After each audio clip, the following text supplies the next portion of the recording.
மார்கழி மாதம் மட்டுமே காணக்கூடிய பிரிங்கி முனிவரால் உருவாக்கப்பட்ட மரகதலிங்கம். இந்த மரகதலிங்கம் மார்கழி மாதம் சூரிய உதயத்துக்கு முன்னாடி மட்டும்தான் தரிசனம் பண்ண முடியும்.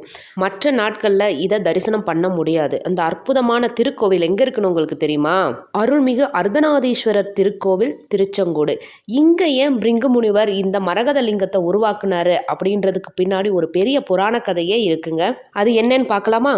பிரிங்கி முனிவர் தினமும் கைலாயம் போய் சிவபெருமானை மட்டும் வழிபட்டுட்டு சக்தியை வழிபடாம வந்துருவாரு. அதனால கோபம் கொண்ட சக்தி தேவி பிரிங்கி முனிவரோட சக்தியெல்லாம் இழந்து போகட்டும் அப்படின்னு சொல்லிட்டு சாபம் கொடுத்துடுறாங்க.